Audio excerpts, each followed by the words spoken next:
ने complex exponential signals पढ़े थे, देखा था पीरियोडिक सिग्नल क्या होते हैं और टाइम पीरियड फ्रीक्वेंसी कैसे डिफाइन करते हैं। और फिर हमने लास्ट क्लास में जनरलाइज कॉम्प्लेक्स एक्सपोनेंशियल्स देखे थे। ठीक है, आखिर में हमने ये देखा था कि सिग्नल्स को ऐड, सब्ट्रैक्ट, मल्टीप्लाई, डिवाइड ये कैसे करते हैं। तो सिग्नल्स में आप कुछ छोटी छोटी चीजें रह गई हैं वो डिस्कस करने वाली हैं और फिर हम सिस्टम्स को डिस्कस करना शुरू कर देंगे। ओके, अच्छा, इसमें एक चीज जो यूजफुल है वो बाद में यूज होगी, वो ये है कि हम ये पढ़ चुके हैं कि कोई कॉम्प्लेक्स एक्सपोनेंशियल सिग्नल ऑयलर्स फॉर्मूले से हम उसे ऐसे भी लिख सकते हैं कि ये इक्वल है cos of omega t plus j sine of omega t. तो अगर हमने कॉज को कॉम्प्लेक्स एक्सपोनेंशियल की फॉर्म में लिखना है तो वो कैसे लिखेंगे, ये हम देखना चाह रहे हैं। ओके, तो एक तो ये है कि अच्छा ये इसके इक्वल है, रियल पार्ट ऑफ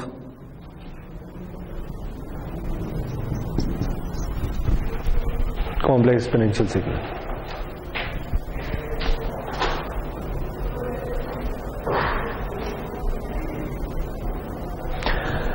एक और तरीका भी है, वो तरीका ये है कि अगर आप ये देखें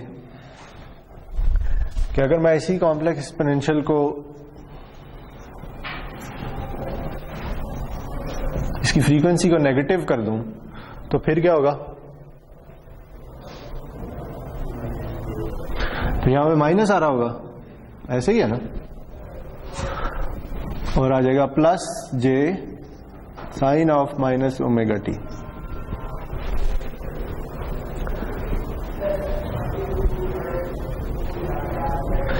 लेकिन जो sine of minus omega t है ये इक्वल होता है किसके, minus sine of omega t के। इसकी क्या वजह है, देखें सिग्नल्स को हम एक और तरीके से भी क्लासिफाई कर सकते हैं, वो है इवन एंड ऑड सिग्नल्स।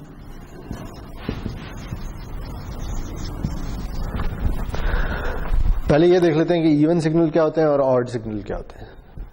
ठीक है, फिर इसका पता चलेगा कि ये क्या चीज है। तो इवन सिग्नल वो सिग्नल होता है कि इसकी डेफिनेशन ये है कि इवन सिग्नल वो सिग्नल है जो इस प्रॉपर्टी को सेटिस्फाई करता हो।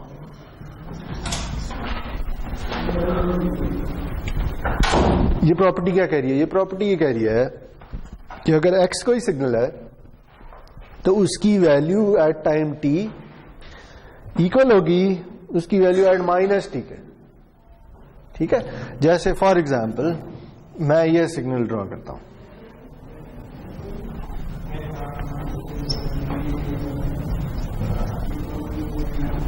ओके, से ये 1 है और ये -1 है। तो अब इस सिग्नल में x की वैल्यू t की किसी भी पॉजिटिव वैल्यू पे अगर आप देखें तो जो वैल्यू आपको मिलती है वही वैल्यू t की नेगेटिव वैल्यू पे भी मिलती है। ठीक है,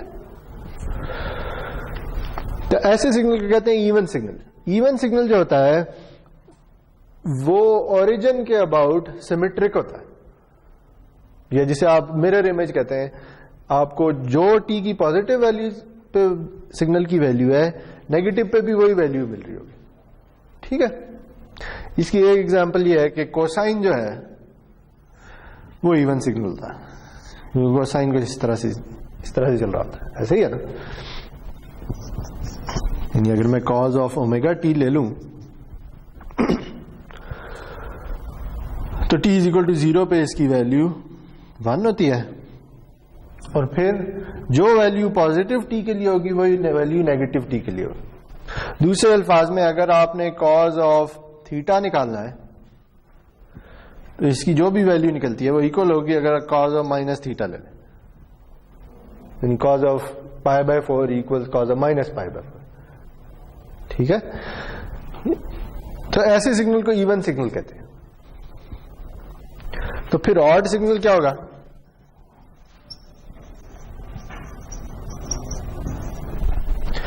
ऑड सिग्नल वो सिग्नल होता है कि जिसमें x of t equals minus x of minus T,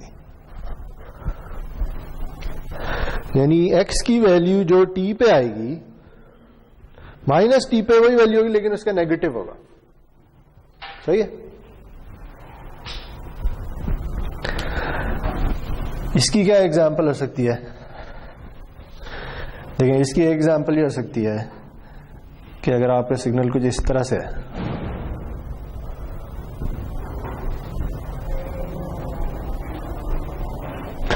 या आपका सिग्नल इस तरह से है, यानी जो वैल्यू t की पॉजिटिव टाइम, यानी टाइम अगर पॉजिटिव हो तो जो x की वैल्यू है उसी पे नेगेटिव पे चले जाएं तो वही वैल्यू होगी, सिर्फ उसका नेगेटिव होगा। ठीक है, से आप ये कहते हैं कि अच्छा t इज इक्वल टू 1 पे ना मुझे जो वैल्यू मिलती है वो 2 है, तो t इज इक्वल टू -1 पे जो वैल्यू मिलेगी वो क्या होगी? -2। ठीक है जी, ऐसे सिग्नल को ऑड सिग्नल कहते हैं।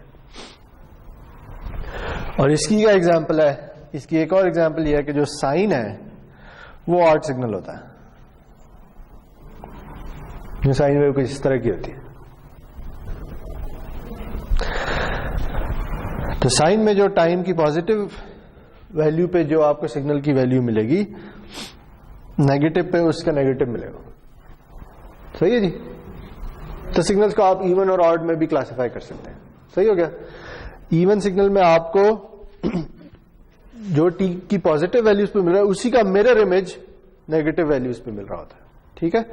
और ऑड सिग्नल में जो टी की पॉजिटिव वैल्यूज पे सिग्नल मिल रहा है उसका मिरर इमेज लेकिन नेगेटिव मिरर इमेज मिल रहा होता है। ठीक है जी।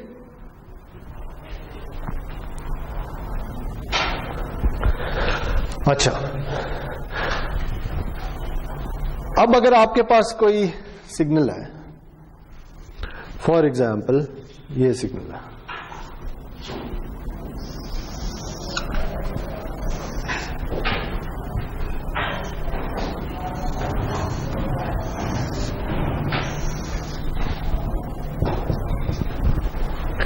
से मुझे एक सिग्नल दे दिया किसी ने जो टी की 0 या पॉजिटिव वैल्यूज पे उसकी वैल्यू 1 होती है और नेगेटिव वैल्यूज पे उसकी वैल्यू 0 होती है। तो आपके ख्याल में क्या ये इवन सिग्नल है? इवन सिग्नल तो नहीं है। तो क्या ऑड सिग्नल है? ऑड भी नहीं है। ठीक है, ये सिग्नल ना इवन सिग्नल है ना ऑड सिग्नल है। ठीक, क्योंकि ये इन दोनों में से किसी भी प्रॉपर्टी को सेटिस्फाई नहीं करता। सही है जी। लेकिन हम किसी भी सिग्नल को इवन और ऑड सिग्नल में डीकंपोज कर सकते हैं। ठीक है। डीकंपोज करने का क्या मतलब है? डीकंपोज करने का मतलब यह है कि आप उसी सिग्नल को किसी दो सिग्नल के सम की फॉर्म में लिख लेंगे, इस तरह कि उनमें से एक इवन सिग्नल होगा और एक ऑड सिग्नल होगा। ठीक है। देखें अब वो कैसे करेंगे। यानी मैं ये चाह रहा हूं कि मैं इस सिग्नल से एक सिग्नल बनाऊं जिसे मैं कह रहा हूं ई ऑफ एक्स टी, ये नाम दे दिया मैंने इसे। ठीक है। यानी मैं इस सिग्नल से एक इवन सिग्नल बनाने जा रहा हूं।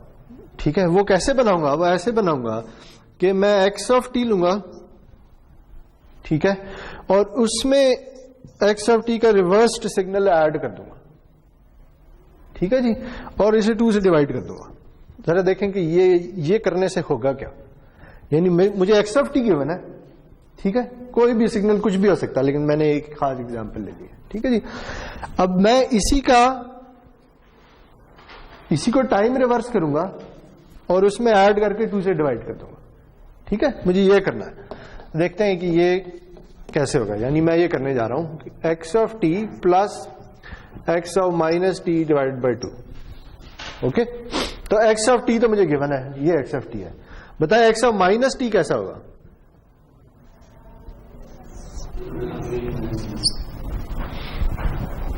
यानी अगर आपको, ये तो आप पढ़ चुके हैं ना, टाइम रिवर्सल है ये बेसिकली, ऐसा ही है ना। यानी अगर आपको एक्स ऑफ टी तो गिवन है, अब मुझे एक्स ऑफ माइनस टी बनाना है, तो क्या होगा? राइट, ये एक्स की वैल्यू नेगेटिव हो रही है या टी की वैल्यू नेगेटिव हो रही है? टाइम की वैल्यू नेगेटिव हो रही है, ठीक है। तो हाँ, ये सिग्नल उलट हो जाएगा, इसका मिरर इमेज बन जाएगा, ठीक है जी। तो ये सिग्नल कुछ इस तरह की चीज बन जाएगी, ऐसे ही है। और ये क्या होगा? ये एक्स ऑफ माइनस टी, ठीक है। अब क्या करें? इन दोनों को ऐड कर दें। अगर मैं इन दो सिग्नल्स को ऐड कर दूं तो मुझे आंसर क्या मिलेगा? जीरो। क्यों जीरो? क्यों मिलेगा? ये 1 है यार, यानी इस सिग्नल का मिरर इमेज ले लिया। अगर आप इन दोनों सिग्नल्स को ऐड कर दें तो क्या मिलेगा? सिग्नल्स को ऐड कैसे करते हैं? पॉइंट बाय पॉइंट ऐड करते हैं। तो बताएं जी, यानी अगर मुझे अब इन दोनों का, हाँ, एक कांस्टेंट लाइन बन जाएगी, ऐसे ही है ना। क्योंकि ये टी की नेगेटिव वैल्यूज के लिए ये 1 है और ये 0, तो 1 + 0 1 आ जाएगा। और टी की पॉजिटिव वैल्यूज के लिए ये 1 है और ये 0, तब भी आंसर 1 ही आएगा। तो आंसर क्या आएगा? एक कांस्टेंट लाइन जो कि 1 पे जा रही हो। ये टाइम है, और ये क्या है? अब ये x of T plus x of minus T, सही हो गया। अब बताइए, ये इवन सिग्नल है?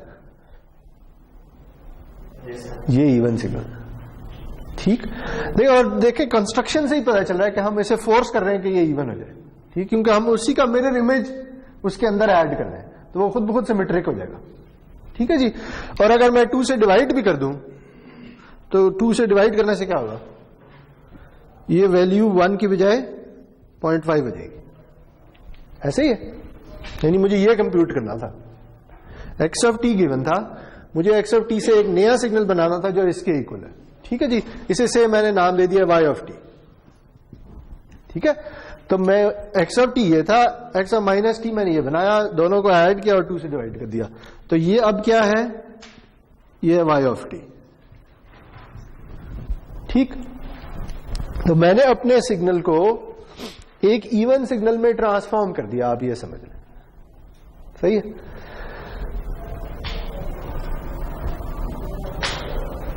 इसी तरह मैं अपने सिग्नल को एक ऑड सिग्नल में भी ट्रांसफॉर्म कर सकता हूं।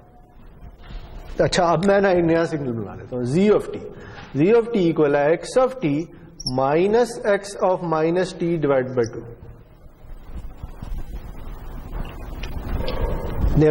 अब अगेन उसी तरह का काम होगा। ये एक्स ऑफ टी है, अब मैं ये ड्रॉ करने जा रहा हूं, ठीक है जी, सही है ना। तो ये एक्स ऑफ टी है, ये एक्स ऑफ माइनस टी है, यही दो चाहिए ना। लेकिन अब मुझे इन्हें ऐड नहीं करना बल्कि सबट्रैक्ट करना है। तो अब बताएं आंसर क्या आएगा। यानी अब मुझे ड्रॉ करना है x of t minus x of minus T. बताएं जी, क्या आंसर आएगा?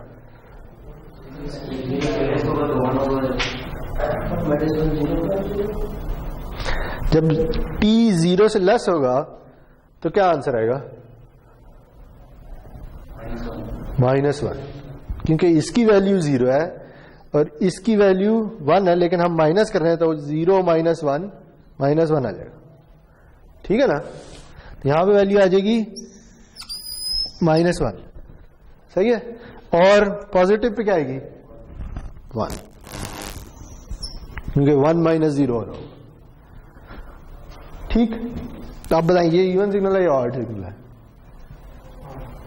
ये ऑड है। जो टी की पॉजिटिव वैल्यू है वही टी की नेगेटिव पे उसका नेगेटिव आता है, ठीक है। और अगर 2 से डिवाइड करना है तो फिर क्या होगा? ये वैल्यू हो जाएगी 0.5 और ये वैल्यू हो जाएगी -0.5। तो ये अब क्या है जी? ये है जी ऑफ टी, हाँ, डिवाइड इसलिए करें, ये मैं अभी बताता हूं।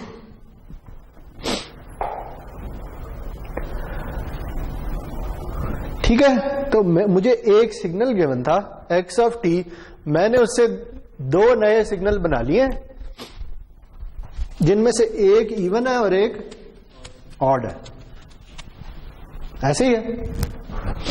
अब मुझे ये बताएं कि अगर मैं इन दोनों को ऐड कर दूं, यानी y ऑफ t को z ऑफ t में ऐड कर दूं, तो आंसर क्या आएगा?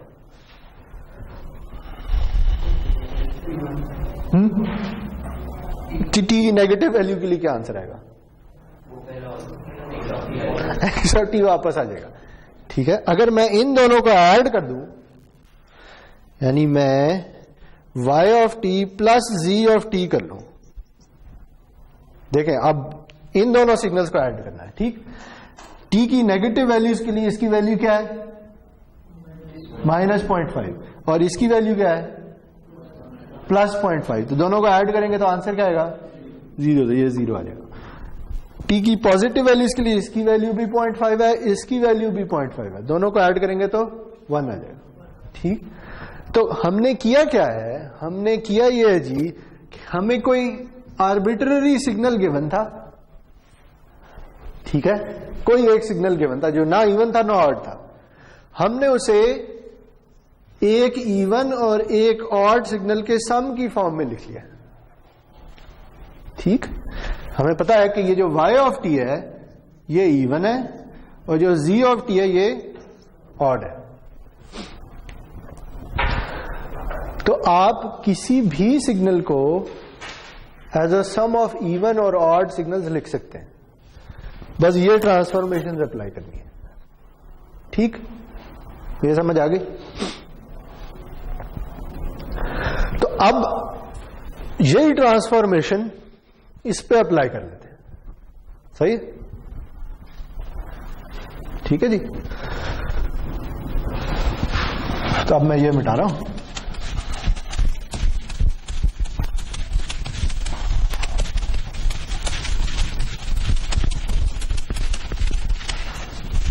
तो अगर यही ट्रांसफॉर्मेशन, ये भी तो एक सिग्नल है ना, कॉम्प्लेक्स एक्सपोनेंशियल सिग्नल है। ठीक, तो मैं अब इस x ऑफ t की बजाय ये सिग्नल ले रहा हूं। ठीक है, और मैंने जैसे इसको एक इवन सिग्नल में कन्वर्ट किया है, इसको भी एक इवन सिग्नल में कन्वर्ट कर लेता हूं। ठीक हो गया? तो मुझे क्या करना होगा? ये करना होगा x ऑफ t जो कि ये है plus x of minus t जो कि क्या बनेगा? e of minus j omega t, ऐसे ही है, डिवाइडेड बाय 2। तो बताएं इसका आंसर क्या है? ऑयलर फॉर्मूला आपको पता है। e j ओमेगा t की जगह मैं ये लिख सकता हूं ना, और माइनस j ओमेगा t की जगह, अच्छा हाँ, माइनस j ओमेगा t की जगह क्या लिख सकता हूं ये भी देख लेते हैं। Cos of omega t plus j sine of omega t, ये तो इसकी जगह आ गया, ऐसे ही है ना? ठीक है, अब देखना ये क्या होगा? ये होगा plus cos of minus omega t plus j sine of minus omega t। ठीक हो गया? सही है ना? Divided by 2। लेकिन आपको पता है कि कोसाइन जो है वो इवन सिग्नल होता है या ऑड? कोसाइन इवन सिग्नल होता है। तो cause of minus omega T किसके इक्वल होगा? कॉज ऑफ ओमेगा टी, क्योंकि ये ऐसे ही है कि आप इसे यूं लिख लें, ऐसे ही है ना? लेकिन चूंकि ये इवन सिग्नल है तो जो माइनस टी पे वैल्यू है वही टी पे वैल्यू होगी, तो आप लिख सकते हैं plus cos of omega T. सही है? और ये क्या है?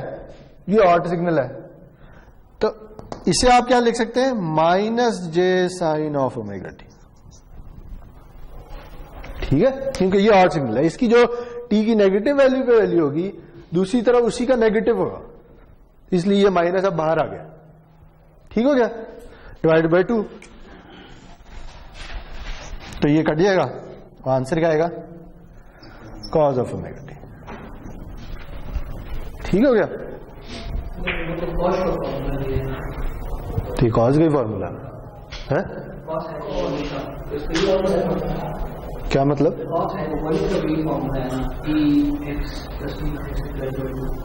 उसमें कॉम्प्लेक्स एक्सपेंशन नहीं आ रहा था, आ रहा था वो वैसे होता है, सिर्फ एक्सपोनेंशियल की फॉर्म होता है। यहां हम हाइपरबोलिक फंक्शन की बात नहीं कर रहे, ठीक है?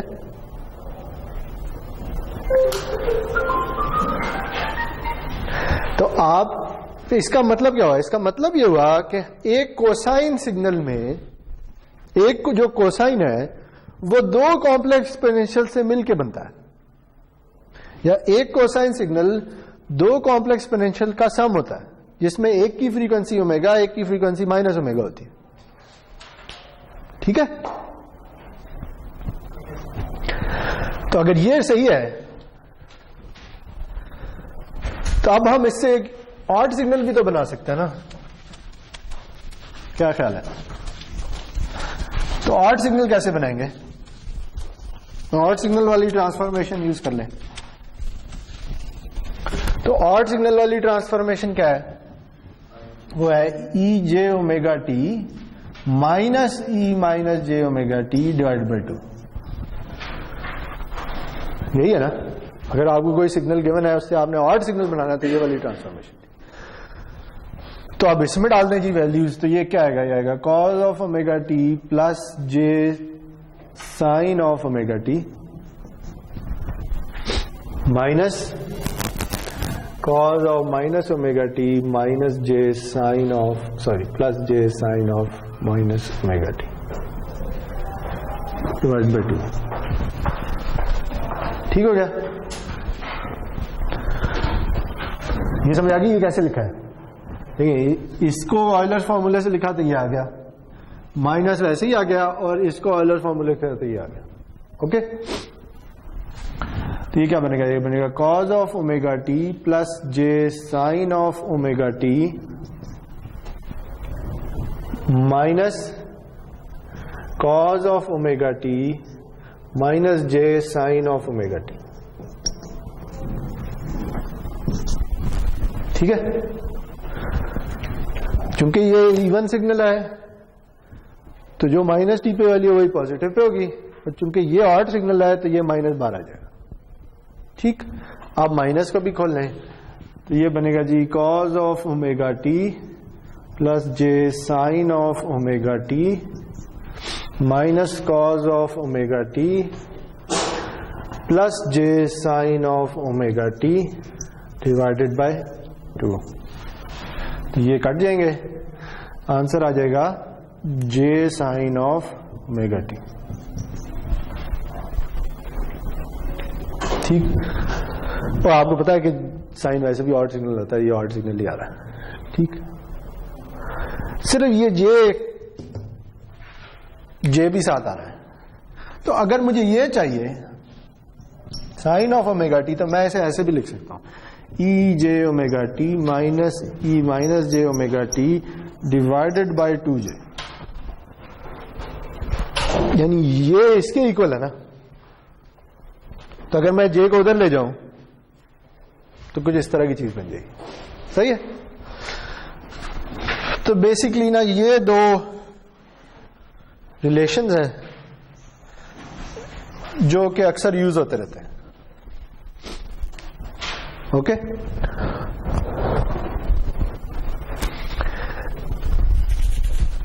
ये जब हम फोरियर ट्रांसफॉर्म पढ़ेंगे ना तो ये ज्यादा क्लियर हो जाएगा कि इसकी सिग्निफिकेंस क्या है।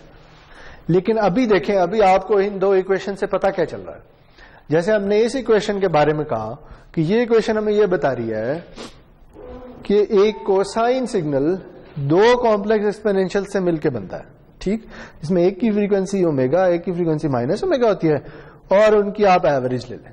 ठीक, इसी तरह एक साइन सिग्नल भी दो कॉम्प्लेक्स एक्सपोनेंशियल से मिलकर बनता है, लेकिन वो माइनस हो रहे होते हैं और 2j से डिवाइड हो रहे होते हैं। सही है? ठीक है,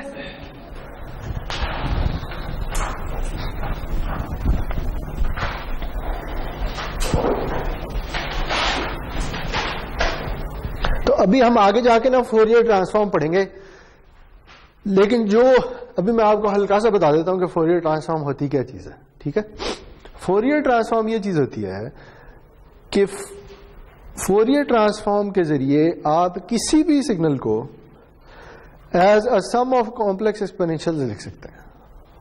इस जुमले का क्या मतलब है? इस जुमले का ये मतलब है कि अगर मैं आपको कोई भी सिग्नल दे दूं, जरूरी नहीं कि कॉज हो, जरूरी नहीं कि साइन हो, सही है, कोई भी सिग्नल हो सकता है, पीरियोडिक भी, और जरूरी नहीं कि वो पीरियोडिक हो, यानी पीरियोडिक भी हो सकता है और ए पीरियोडिक भी हो सकता है, यानी जो पीरियोडिक ना हो, सही है। हम किसी भी सिग्नल को as a sum of complex exponentials लिख सकते हैं। ठीक है, जैसे हमने इस सिग्नल को लिख दिया, यानी ये एक सिग्नल था, ठीक, और हमने ये बता दिया कि इस सिग्नल में दो कॉम्प्लेक्स एक्सपोनेंशियल हो सकता है। कोई ऐसा सिग्नल भी होगा जिसमें 2 की बजाय 10 कॉम्प्लेक्स एक्सपोनेंशियल या 1000 हो या इनफाइनाइट कॉम्प्लेक्स एक्सपोनेंशियल, ठीक। लेकिन मकसद क्या है? मकसद यह कि उस सिग्नल को as a sum of complex exponentials लिखा जाए। ठीक है, यह फोरियर ट्रांसफॉर्म का मकसद है, क्योंकि फोरियर ट्रांसफॉर्म फिर आपको यह बता देता है कि इसमें किस किस फ्रीक्वेंसी वाले कॉम्प्लेक्स एक्सपोनेंशियल है। ठीक है जी, इसे कहते हैं किसी सिग्नल को फ्रीक्वेंसी में एनालाइज करना। यानी एक तो सिग्नल ये होता है ना कि अच्छा जी, आपको एक सिग्नल गिवन है x of T equals E j omega t, तो आपने देख लिया जी कि अच्छा इसे मैं रियल इमेजिनरी में भी प्लॉट कर सकता हूं, इसे मैं रियल इमेजिनरी प्लेन पे भी प्लॉट कर सकता हूं, इसे मैं मैग्नीट्यूड फेज में भी प्लॉट कर सकता हूं। 3 तरीके पड़े ना। ठीक है, इस सिग्नल को विजुअलाइज आप टाइम में 3 तरीकों से कर सकते हैं। ठीक, जिसमें जो सबसे सादा तरीका है यह है कि आप रियल और इमेजिनरी अलग-अलग प्लॉट कर लें। ठीक है जी, तो रियल में आपको पता है ये कोसाइन वेव आ जाएगी और इमेजिनरी में एक साइन वेव आ जाएगी, ऐसे ही है ना। ये क्या है? ये है real of x of T और ये है imaginary of x of T, सही है जी। लेकिन फोरियर ट्रांसफॉर्म ना आपको एक और तरीका दे देता है इस सिग्नल को प्लॉट करने का। वो क्या तरीका है? वो ये तरीका है कि आप बजाय सिग्नल को टाइम में प्लॉट करने के, आप उसे फ्रीक्वेंसी में प्लॉट करना शुरू कर दें। यानी आप ये कहें कि ये फ्रीक्वेंसी है, बजाय आप टाइम का एक्सिस ना फ्रीक्वेंसी का एक्सिस आ गया। ठीक है, और आपने इसमें यह बताना है कि कौन कौन सी फ्रीक्वेंसी वाले कॉम्प्लेक्स एक्सपोनेंशियल है इस सिग्नल में। ये तो इस सिग्नल में तो एक ही कॉम्प्लेक्स एक्सपोनेंशियल है, ऐसे ही है ना, जिसकी फ्रीक्वेंसी ओमेगा है। ठीक है, तो आप ये कहेंगे कि अच्छा अगर ये 0 है और ये पॉजिटिव फ्रीक्वेंसी और ये नेगेटिव और ओमेगा से यहां पे आती है, तो आप कहेंगे ये एक सिग्नल है, बस ये एक फ्रीक्वेंसी है। ठीक है, और इसका मैग्नीट्यूड क्या है? 1, तो आप कहेंगे इसका मैग्नीट्यूड 1 है। ठीक है, अब देखिए ये और ये एक ही सिग्नल की डिफरेंट रिप्रेजेंट करने के तरीके हैं। ये क्या है? ये कहता है कि अच्छा ये सिग्नल एक कॉम्प्लेक्स एक्सपोनेंशियल है। ये क्या है? ये कहता है कि ये सिग्नल टाइम में रियल पार्ट में इस तरह चेंज होता है और इमेजिनरी पार्ट में इस तरह चेंज होता है। ये क्या कहता है? ये कहता है ये सिग्नल एक कॉम्प्लेक्स एक्सपोनेंशियल है जिसकी फ्रीक्वेंसी ओमेगा है और मैग्नीट्यूड 1 है। तीनों एक ही बातें हैं। ठीक है, अच्छा अब ये क्या कहता है? देखिए ये कहता है कि अच्छा आपके पास अगर कोसाइन ऑफ ओमेगा टी है तो आप एक तो उसे इस तरह से प्लॉट कर सकते हैं, ऐसे ही ना, कोसाइन वेव आ जाएगी। लेकिन आप इसे इस तरह भी प्लॉट कर सकते हैं कि अच्छा आप कहें कि इसमें 2 कॉम्प्लेक्स एक्सपोनेंशियल है, एक की फ्रीक्वेंसी ओमेगा, एक की फ्रीक्वेंसी माइनस ओमेगा, एक का मैग्नीट्यूड हाफ है और दूसरे का मैग्नीट्यूड भी हाफ है। अब ये आपने इसी सिग्नल को डिस्क्राइब कर दिया। कैसे कर दिया? फ्रीक्वेंसी की टर्म में। क्यों? क्योंकि आपको पता है कि ये जो सिग्नल है ये 2 कॉम्प्लेक्स एक्सपोनेंशियल से मिलकर बनता है जिनकी फ्रीक्वेंसी ओमेगा और माइनस ओमेगा। ठीक है, तो आप क्या कहेंगे? आप कहेंगे कि ये एक सिग्नल है जिसमें 2 कॉम्प्लेक्स एक्सपोनेंशियल है, एक की फ्रीक्वेंसी ओमेगा, एक की फ्रीक्वेंसी माइनस ओमेगा है, एक का मैग्नीट्यूड हाफ, दूसरे का मैग्नीट्यूड भी हाफ है। वो खत्म बात। तो ये भी वही चीज है और ये भी वही चीज है। ठीक है, समझ आई बात? तो फोरियर ट्रांसफॉर्म में ये करेगा, वो ये करेगा कि वहां पे ये सिग्नल कॉज होना जरूरी नहीं होगा, कोई भी सिग्नल हो सकता है एक्स ऑफ टी, और आप उसे इस तरह से लिख सकें या इस तरह से डिस्क्राइब कर सकें। ठीक है, तो ये एक छोटी सी आप समझ लें ये एक छोटा सा प्रीव्यू है फोरियर ट्रांसफॉर्म का, जो हम बाद में जाके पढ़ेंगे। फिक्र ना करें, अगर आपको ये चीजें नहीं समझ आ रही तो ऐसा कोई मसला नहीं है, बाद में जाके हम ज्यादा तफसील से डिस्कस कर लेंगे। लेकिन यहां पे जो मेन मकसद समझाना था ये था कि एक कोसाइन वेव को as a sum of complex exponentials भी लिखा जा सकता है, ठीक है, और इसी तरह साइन को भी लिखा जा सकता है। ओके, चले, तो हमने दो चीजें डिस्कस कर ली हैं। एक ये कि इवन ऑड सिग्नल क्या होते हैं, और किसी सिग्नल को हम इवन ऑड में डिकम्पोज कैसे करते हैं, और दूसरा हमने ये देख लिया है कि कोसाइन को या साइन को as a sum of complex exponentials कैसे लिखा जाता है।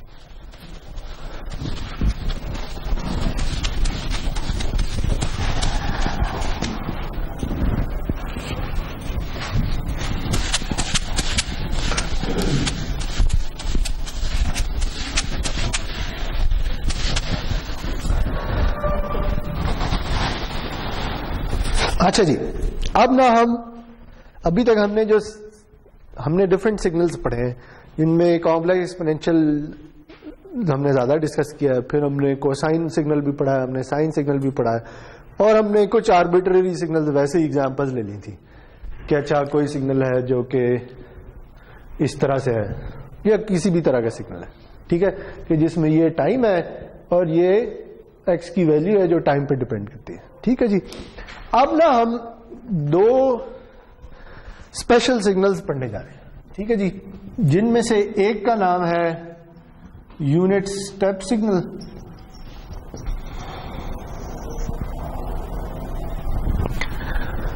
दूसरे का नाम अभी थोड़ी देर में बताता हूं, ठीक है। तो यूनिट स्टेप सिग्नल कुछ इस तरह का सिग्नल होता है, क्या? अच्छा, यूनिट स्टेप सिग्नल जो है ना वो ये सिग्नल होता है।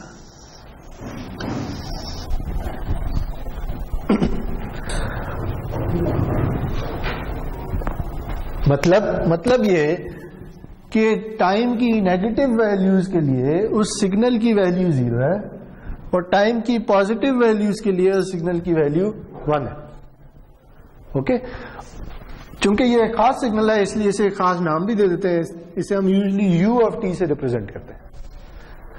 ओके, अच्छा, अगर आपको अगर इस कोर्स में कम से कम अगर आपको कहीं u ऑफ t लिखा हुआ नजर आ जाए तो उसका मतलब हमेशा यूनिट स्टेप सिग्नल ही होगा, सही। ये सिग्नल ऐसी है जैसे आपने बटन ऑन कर दिया, सही है ना। तो अगर आप बटन ऑन करते हैं तो उससे पहले वोल्टेज 0 था और बटन ऑन करने के बाद कोई कांस्टेंट वोल्टेज आ गया, फॉर एग्जांपल। तो ऐसे सिग्नल को यूनिट स्टेप सिग्नल कहते हैं। अच्छा, यूनिट स्टेप सिग्नल में मसला क्या है? मसला ये है जी कि ये जो सिग्नल है ये t इक्वल टू 0 पे कॉन्टिन्यूअस नहीं रहता। क्यों? क्योंकि अगर आप 0 से पीछे चले जाएं तो इसकी वैल्यू 0 है, 0 से थोड़ा सा भी आगे चले जाएं तो इसकी वैल्यू 1 हो जाती है, ठीक है। आपको कॉन्टिन्यूअस सिग्नल्स की डिस्कशन याद है? आपने कैलकुलस में पढ़ी होगी। कॉन्टिन्यूअस सिग्नल क्या होता है? जिसमें कोई जंप आ जाए, यानी सादा सी इसकी डेफिनेशन यही है कि उसमें एक जंप आ जाए, ठीक। या दूसरे अल्फाज में अगर आप उसे किसी नंबर पे, अगर आप ये कहते हैं ना कि ये सिग्नल 0 पे कॉन्टिन्यूअस नहीं है, तो अगर आप उसे 0 को इस तरफ से अप्रोच कर रहे हैं और इस तरफ से अप्रोच कर रहे हैं तो वैल्यूज डिफरेंट आती हैं, ठीक।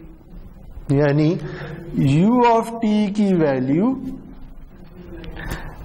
As t tends to 0 minus limit t tends to 0 minus 0 है।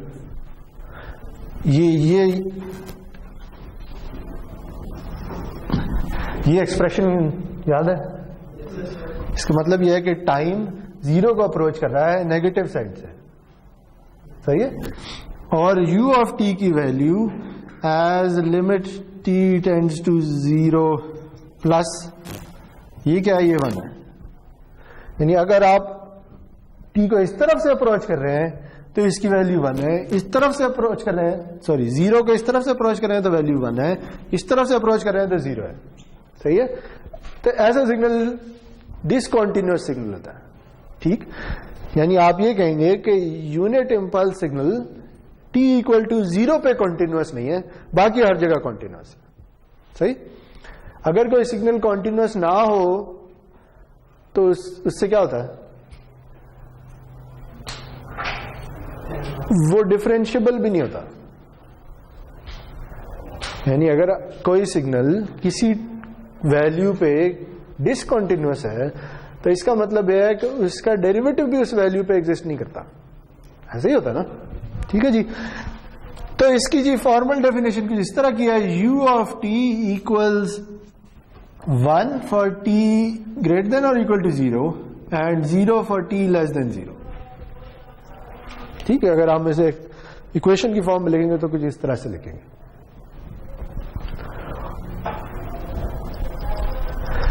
और चूंकि ये t इज इक्वल टू 0 पे कॉन्टिन्यूअस नहीं है, डिफरेंशिएबल भी नहीं है, तो फिर ना इसका डेरिवेटिव निकालने के लिए हम इसकी ना एक अप्रोक्सीमेशन यूज करते हैं। ठीक है जी। तो आप एक नया सिग्नल डिफाइन कर लें, उसे बुक नाम दे देती है u और सबस्क्रिप्ट में डेल्टा लिख देती है। ठीक है, और ये सिग्नल जो है ना, ये कुछ इस तरह का सिग्नल है। अगर मैं इसे ड्रॉ करूं,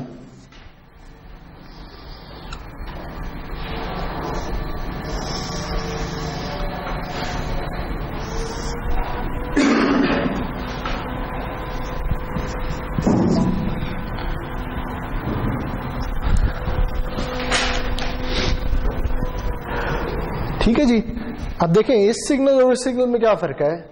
ये सिग्नल इंस्टेंटेनियसली 0 से 1 पे जंप नहीं करता, ठीक, बल्कि ग्रेजुअली 0 से 1 की तरफ जाता है। सही। इसका फायदा क्या होगा, इसका फायदा ये होगा कि अब ये 0 पे कॉन्टिन्यूअस है। ठीक है, अब ये डिसकॉन्टिन्यूअस नहीं रहा।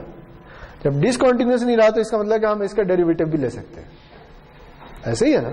अच्छा, आप पहले तो ऐसे करते हैं कि जैसे हमने u ऑफ t को इस तरह से लिख लिया है, u डेल्टा t को भी इस इक्वेशन की फॉर्म में लिखना चाह रहा हूं मैं।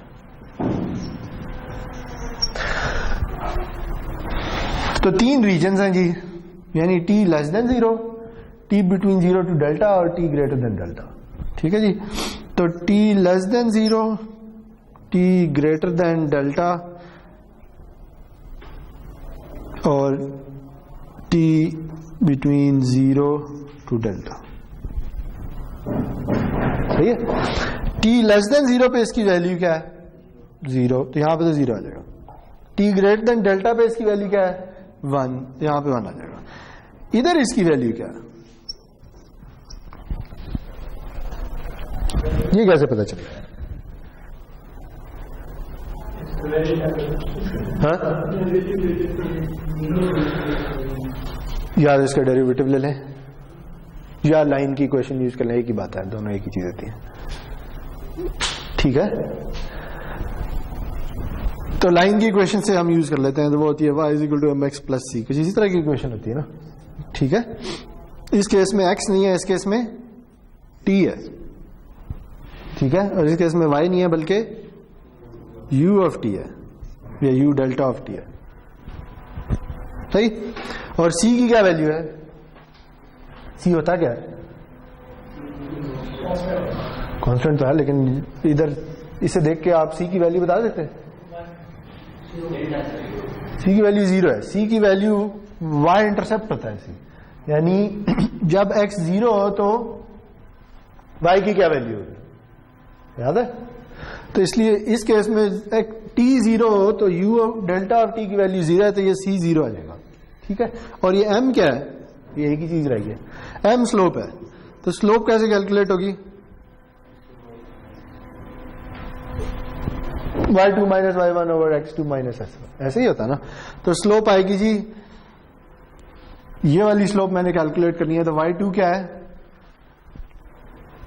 सॉरी y2 है 1 और y1 है डेल्टा, ओ 0, सॉरी, तो ये आ जाएगा 1 माइनस 0 ओवर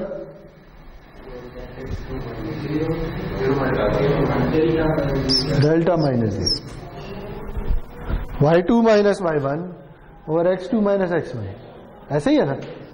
y2 क्या है 1, y1 क्या है 0, x2 क्या है डेल्टा, x1 क्या है 0, तो क्या आ जाएगा 1 ओवर डेल्टा। ठीक हो गया। तो ये लाइन की इक्वेशन क्या बनेगी, t बाय डेल्टा। सही है, तो यहां पे क्या आ जाएगा, ये और डेल्टा, सही है जी। और देख भी लें, अगर टी को 0 डाल दें तो ये 0 हो जाता है, टी को डेल्टा डाल दें तो 1 आ जाता है। ओके,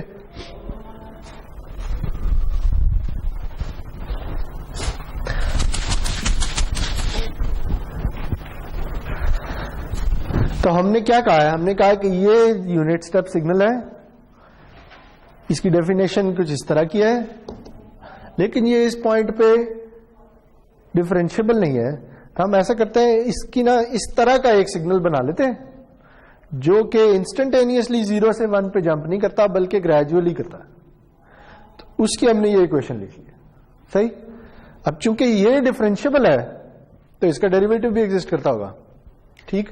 तो इसका डेरिवेटिव निकालना है, उस डेरिवेटिव को मैं नाम दे देता हूं ये जो सिंबल है ना, ये डेल्टा का सिंबल है, ये भी डेल्टा है और ये भी डेल्टा है, ये स्मॉल डेल्टा है और ये लार्ज डेल्टा है, ठीक है जी। लेकिन कुछ इस तरह का नाम दे दिया मैंने। ये क्या है, ये है derivative of u delta of t, ठीक है जी। तो अब इसमें अगर 3 रीजन है तो इसमें भी 3 रीजन आ जाएंगे, t greater than delta, t between 0 and delta and t less than 0। तो अब बताएं जी, अगर मैंने इस फंक्शन का या इस सिग्नल का इस इधर किसी भी पॉइंट पे अगर डेरिवेटिव लेना है तो वो क्या आएगा, 0 आएगा। क्यों? क्योंकि वो कांस्टेंट सिग्नल है, ठीक है। तो यहां पे तो 0 आ जाएगा, सही। इधर क्या आएगा, t ग्रेटर देन डेल्टा पे, यहां पे भी 0 आएगा।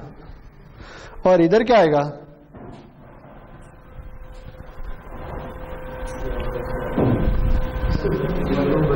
इसका डेरिवेटिव ले लेना, क्या आएगा, 1 बाय डेल्टा, जो इसकी स्लोप है, सही है जी, है ना। x ऑफ t का अगर हम x of t equals t, इसका मुझे अगर डेरिवेटिव लेना है तो क्या होता है, 1 होता है, याद है। तो अगर t ओवर डेल्टा है तो ये क्या आ जाएगा, 1 बाय डेल्टा, तो वही आ गया, सही हो गया। तो इसे भी ड्रॉ कर लेते हैं। इसे अगर मैं ड्रॉ करूं तो अगेन ये t है, सही है, ये 0 है और से ये डेल्टा है। तो t की नेगेटिव वैल्यूज के लिए इसकी वैल्यू 0 है, डेल्टा से बड़ी वैल्यूज के लिए वैल्यू 0 है, और 0 और डेल्टा के बीच में इसकी वैल्यू 1 ओवर डेल्टा, सही।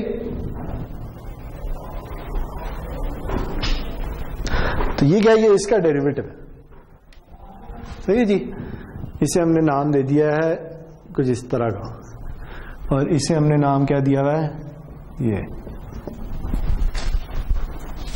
ठीक।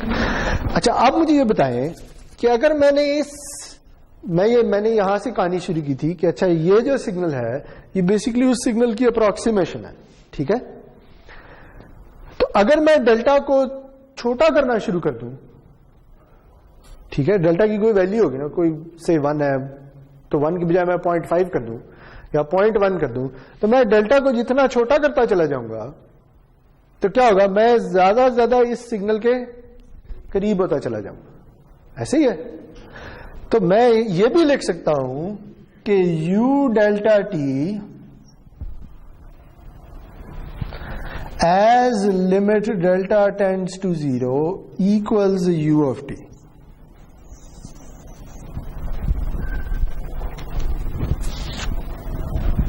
ऐसे ही है, ऐसे ही है ना, कि अगर डेल्टा 0 को अप्रोच करना शुरू कर दे तो जैसे जैसे डेल्टा छोटा होता चला जाएगा मैं उस सिग्नल के पास चलता चला जाऊंगा और उस सिग्नल के और करीब होता चला जाऊंगा। तो जब डेल्टा 0 को अप्रोच करेगा तो u डेल्टा ऑफ t असल में u ऑफ t को अप्रोच कर लेगा, ठीक है। अच्छा, अगर ये है तो फिर बताएं इधर क्या होगा, यानी अगर मैं यहां भी डेल्टा को 0 को अप्रोच कराना शुरू कर दूं तो फिर क्या होगा, इसकी विड्थ कम होती चली जाएगी और हाइट ज्यादा होती चली जाएगी, ऐसे ही होगा ना। यानी अगर डेल्टा 0.5 था फॉर एग्जाम्पल, अगर मैं डेल्टा की वैल्यू 0.5 ले लूं तो इधर क्या वैल्यू आएगी, इधर आएगी 2, 1/0.5 2 होता है, ऐसे ही। तो अगर मैं डेल्टा को छोटा करके 0.1 कर दूं तो इधर क्या वैल्यू आएगी, इधर 10 आ जाएगी, यानी इसकी हाइट बढ़ गई है, ऐसे ही है ना।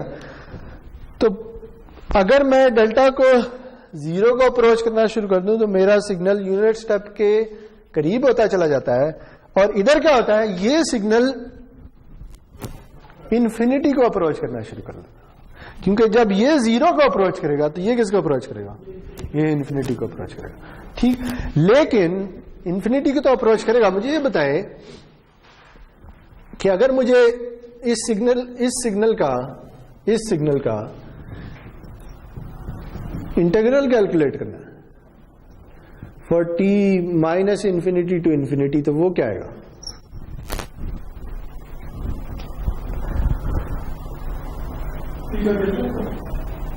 नहीं, इसको करना कर लेते हैं। बताएं जी, ये जो लिमिट माइनस इन्फिनिटी से इन्फिनिटी जा रही है, ये क्या हो जाएगी अगर मुझे इस सिग्नल का इंटीग्रल कैलकुलेट करना है, 0 टू डेल्टा हो जाएगी ना, क्योंकि बाकी हर जगह ये 0 है, ऐसे ही है। तो 0 टू डेल्टा हो जाएगी, तो 0 टू डेल्टा में इसकी वैल्यू क्या है, 1/डेल्टा, तो यहां 1/डेल्टा आ जाएगा, ऐसे ही है। और dt, यहां dt लिखा, ओके, तो 1 आ जाएगा। ये क्या आ जाएगा जी, 1/डेल्टा into t from 0 to delta, तो वो क्या बनेगा, 1/डेल्टा इंटू डेल्टा माइनस 0 इक्वल्स 1, सही है, ठीक है। यानी इस सिग्नल का अगर इंटीग्रल आप कैलकुलेट करें तो वो 1 आ जाएगा, सही है।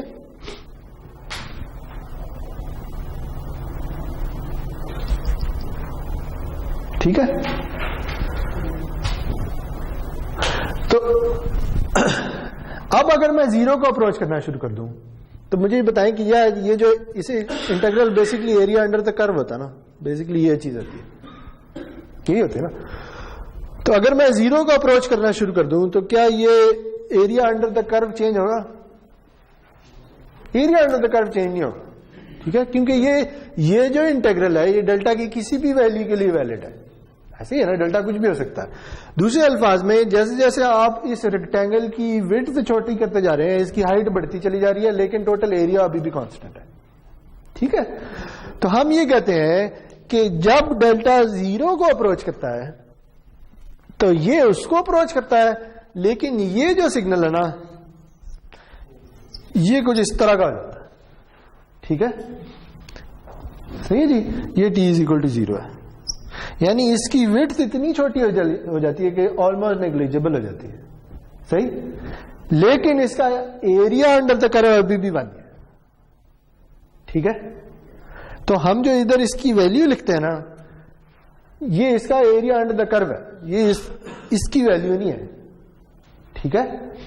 ये एरो हमें ये बता रहा है कि ये जो सिग्नल है ना ये इन्फिनिटी को अप्रोच कर रहा है, इस सिग्नल की वैल्यू t = 0 पे इन्फिनिटी को अप्रोच कर रही है, लेकिन इसका एरिया अभी भी 1 है, ओके।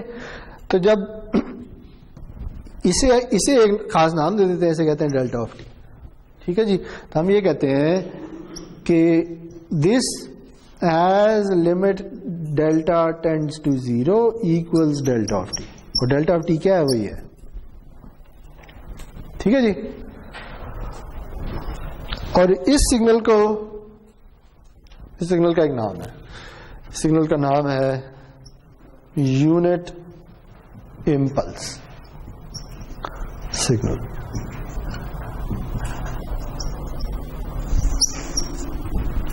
सही है। तो ये 2 सिग्नल्स हैं कि जो बकिया कोर्स में हर वक्त यूज होते रहेंगे, जैसे कॉम्प्लेक्स एक्सपोनेंशियल हमने कहा कि हर वक्त यूज होते रहेंगे, ठीक है। एक है यूनिट स्टेप सिग्नल, एक है यूनिट इम्पल्स सिग्नल, ठीक है जी। यूनिट स्टेप सिग्नल जैसे मैंने कहा, इसकी एग्जांपल ऐसी है कि जैसे आपने एक बटन ऑन कर दिया, ठीक है, और यूनिट इम्पल्स की एग्जाम्पल ऐसी है कि जैसे आपने किसी को धक्का दे दिया ठीक है, यानी आपने एक बहुत ही छोटे टाइम में एक यूनिट एनर्जी के सिग्नल किसी सिस्टम को दे दिया, ठीक है जी, या आपने बटन ऑन करके ऑफ कर दिया, सही है, ठीक है। तो अगर आप किसी ऐसे बिहेवियर को मॉडल करना चाहते हैं कि जिसमें कुछ देर के बाद वोल्टेज इंस्टेंटेनियसली चेंज तो नहीं होता लेकिन एकदम से चेंज हो जाता है, तो आप उसे u ऑफ t से मॉडल करते हैं, ठीक है। और अगर आप किसी सिग्नल को या किसी बिहेवियर को कि जिसमें कुछ देर के लिए कुछ वैल्यू आती है और फिर खत्म हो जाती है, तो ऐसे सिग्नल को यूनिट इम्पल्स सिग्नल से मॉडल करते हैं, ठीक है। फिजिकली कोई भी चीज जैसे वोल्टेज है वो जीरो टाइम में 0 से 1 नहीं हो सकता, ठीक है, वो हमेशा कुछ टाइम लेगा, ऐसे ही है ना। फिजिकल क्वांटिटीज में कभी भी वैल्यू इंस्टेंटेनियसली चेंज नहीं होती, ठीक है। तो असल में अगर आप फिजिकली कोई बटन भी ऑन कर रहे हैं ना, तो उसमें भी वोल्टेज ग्रेजुअली 0 से 1 की तरफ जाएगा या किसी वैल्यू पे चला जाएगा, ठीक है। लेकिन हम उसे मॉडल यूजुअली इसी तरीके से करते हैं, सही है जी। यानी ये मॉडल रियलिस्टिकली तो ठीक है लेकिन मैथमेटिकली ये मॉडल ज्यादा यूज होता है, सही है। इसी तरह रियलिस्टिकली या फिजिकली ये मॉडल ठीक है लेकिन हम उसे कुछ इस तरह से मॉडल करते हैं, सही है। तो यूनिट इम्पल्स सिग्नल एक ऐसा सिग्नल होता है कि जिसका एरिया अंडर द कर्व 1 हो, सही। अब ये आपके सिस्टम पे डिपेंड करता है कि अगर वो सिस्टम उसके लिए ये जो यूनिट इम्पल्स है ये कितनी ड्यूरेशन की होनी चाहिए, ठीक है। हो सकता है कुछ सिग्नल के लिए आपको डेल्टा की वैल्यू से 0.1 रखनी पड़े और कुछ सिग्नल के लिए आपको हो सकता है डेल्टा की वैल्यू 0.001 रखनी पड़े, ठीक है। बेसिकली आप इस सिग्नल को मैथमेटिकली मॉडल इस तरह से करेंगे, फिजिकली वो सिग्नल कुछ ड्यूरेशन के लिए नॉन जीरो होगा और फिर जीरो हो जाएगा, ठीक है। वो ड्यूरेशन कितनी आ सकती है ये सिस्टम टू सिस्टम वेरी कर सकता है, ठीक है। इसकी हम एग्जांपल आगे जाके देखेंगे कि अच्छा ये ड्यूरेशन से क्या फर्क पड़ता है, ठीक है। लेकिन बेसिकली इसका मकसद ये है कि यूनिट इम्पल्स सिग्नल एक ऐसा सिग्नल है जिसका एरिया अंडर द कर्व 1 होता है, सही है। अच्छा,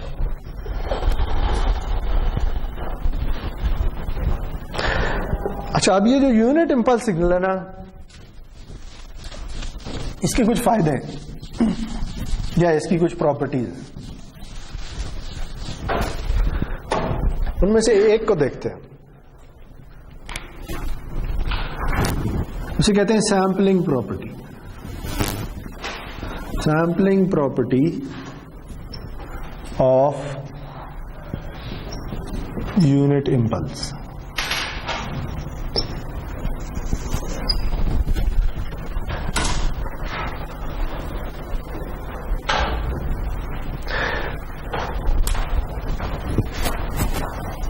से आपके पास कोई सिग्नल है जी x ऑफ t जो कि कुछ इस तरह से वेरी कर रहा है, फॉर एग्जाम्पल कोई एक सिग्नल है x ऑफ t, और मैं ना इस सिग्नल को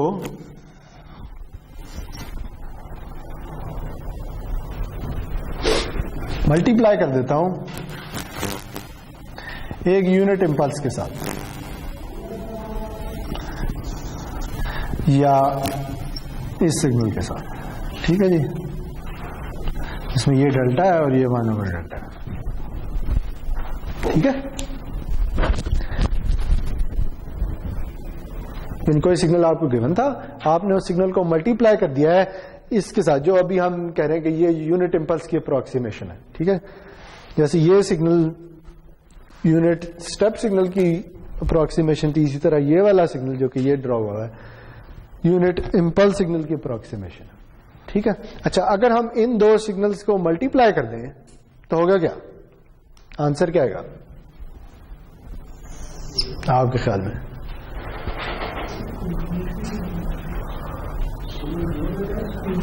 सिग्नल सारा का सारा जीरो हो जाएगा सिवाय इस छोटी सी ड्यूरेशन के अंदर के, ऐसे ही है, ठीक है।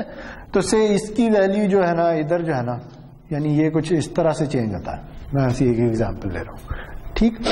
तो ये कुछ इस तरह से बनेगा कि ये यूं आ जाएगी, फिर थोड़ी सी यूं चेंज होगी। इसे मैंने थोड़ा बड़ा कर लिया यार, सॉरी, कुछ इस तरह से करना है, ठीक है। और से ये जो है ना ये t = 0 है, यानी ये वाली वैल्यू जो है ये 0 है और ये वाली वैल्यू जो है ये डेल्टा, ठीक।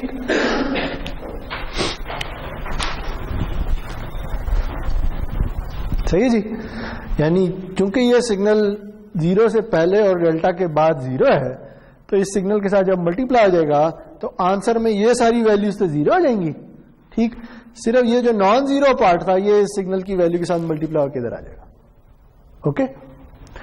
अब देखें अगेन, अगर मैं इस डेल्टा को छोटा करना शुरू कर दूं तो इधर जो वैल्यू है, ये जो वैल्यू है या ये जो रेक्टेंगल है ये भी छोटी होनी शुरू हो जाएगी, ऐसे ही है। और जैसे जैसे ये छोटी होनी शुरू हो जाएगी, इस सिग्नल की वैल्यू जो x = 0 पे है ना, इधर वही वैल्यू आनी शुरू हो जाएगी। यानी ये बेसिकली कुछ ये बन जाएगा,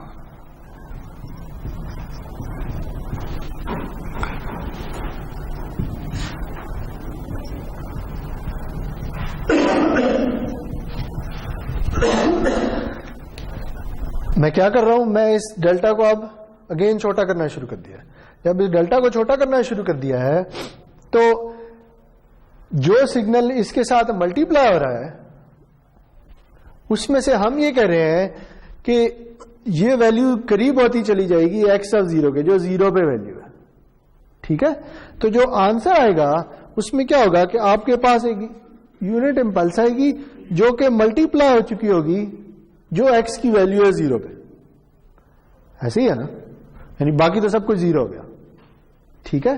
तो हम ये कहेंगे कि अब हमारे पास इस मल्टीप्लिकेशन का जो आंसर आया ना वो एक यूनिट इंपल्स है जिसका एरिया 1 नहीं रहा बल्कि x0 हो गया, ठीक है। अगेन ये एरिया है, उसकी वैल्यू नहीं है, ठीक है। जैसे इधर हमने कहा था कि ये जो 1 लिखते हैं, ये 1 इस सिग्नल की वैल्यू नहीं है बल्कि इसका एरिया अंडर द कर्व है, ठीक है।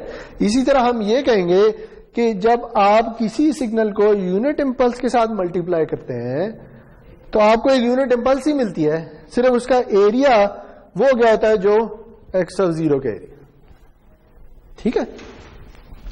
अच्छा, अब अगर मैं ये करूं कि इस इंपल्स को उठा के इधर ले जाऊं, से किसी वैल्यू t' पे ले जाऊं, तो अब ये इंपल्स t' से शुरू होकर t' प्लस डेल्टा तक है, ठीक है। तो फिर इधर क्या आएगा,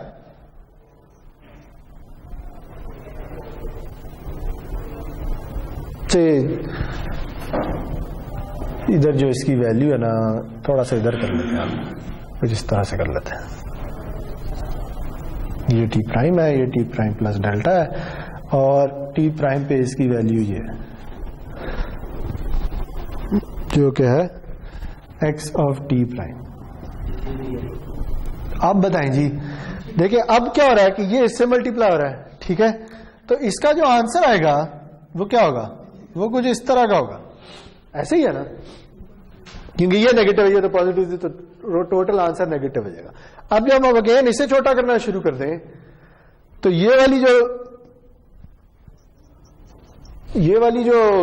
ये जो सिग्नल आ रहा है इसका एरिया अंडर द कर्व, इसको अप्रोच करना शुरू कर देगा, ठीक है।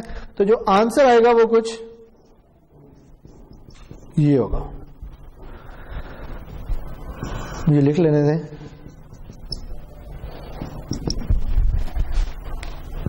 अब ये क्या है,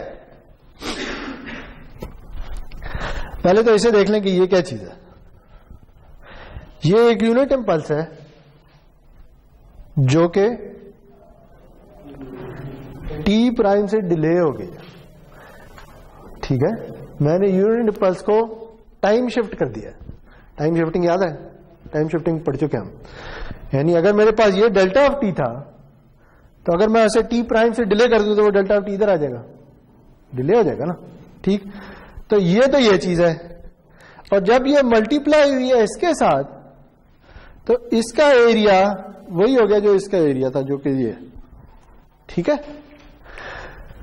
तो इसका एंड रिजल्ट ये है जी कि जब आप किसी सिग्नल को यूनिट इंपल्स के साथ मल्टीप्लाई करते हैं ना, तो वो यूनिट इंपल्स टाइम में जिस जगह पड़ी होती है, सिग्नल की वो उस वाली वैल्यू से बस मल्टीप्लाई होती है, ठीक है। या दूसरे अल्फाज में आपको सिग्नल की उस टाइम पे वैल्यू मिल जाती है, बाकी सब कुछ खत्म हो जाता है, ठीक है। इसे कहते हैं सैम्पलिंग प्रॉपर्टी। सैम्पलिंग प्रॉपर्टी इसलिए कहते हैं कि आपने इस सिग्नल का किसी एक पर्टिकुलर टाइम पे सैंपल ले लिया या उसकी वैल्यू रिकॉर्ड कर ली, सही है।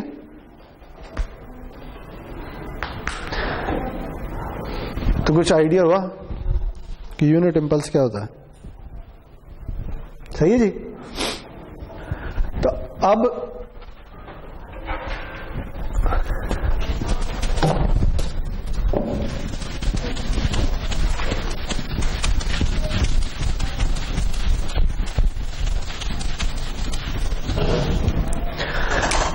अब देखें जी, आपके पास एक सिग्नल है x ऑफ t, जो कि कुछ इस तरह का नजर आता है।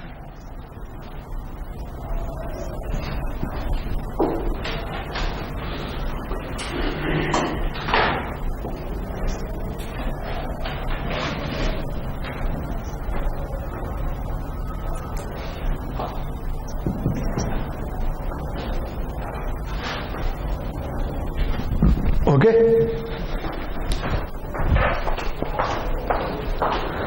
ठीक है। ये एक सिग्नल है जो टाइम की नेगेटिव वैल्यूज के लिए उसकी वैल्यू -1 है, फिर वो 3 पे चला जाता है, 1 पे, सॉरी,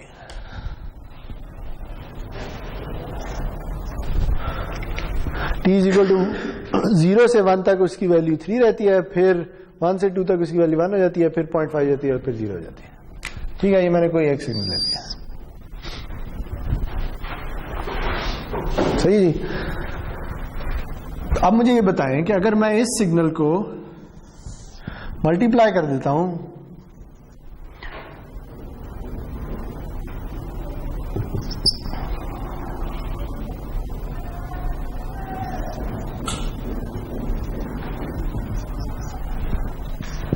इसके साथ,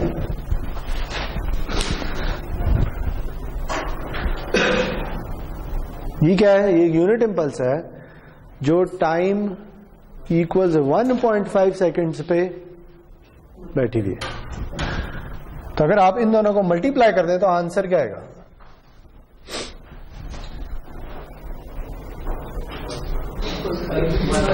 आंसर आ जाएगा 1 into delta of t minus 1.5, ऐसे। अच्छा, तो अब अगर मैं ये कहूं कि x of t into delta of t minus 3, इसका क्या आंसर होगा,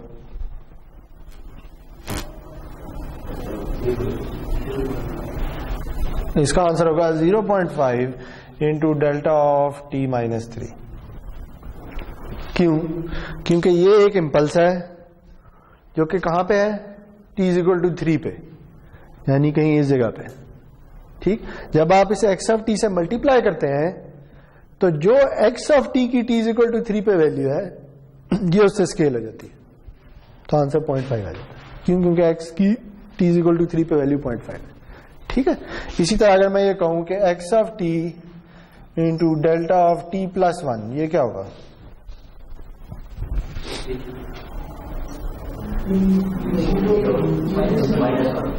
ये हो जाएगी -1 डेल्टा ऑफ t प्लस 1।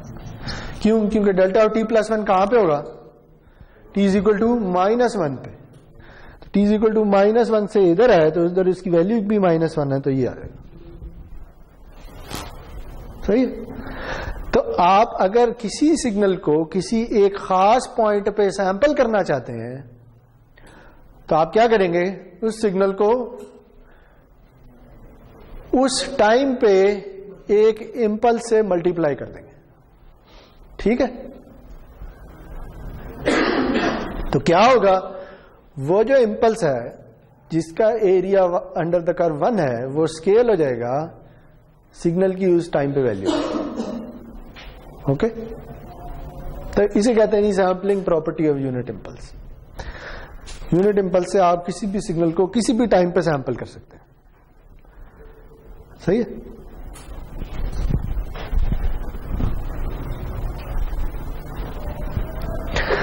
अच्छा, अब सवाल यह है जी कि ये इतनी सारी तगोदो क्यों की है? क्या हम ये नहीं कर सकते कि हम एक सिग्नल बनाए से मैं एक नया सिग्नल बना रहा हूं, उसे मैं कहता हूं डेल्टा प्राइम, जो कि कुछ इस तरह का,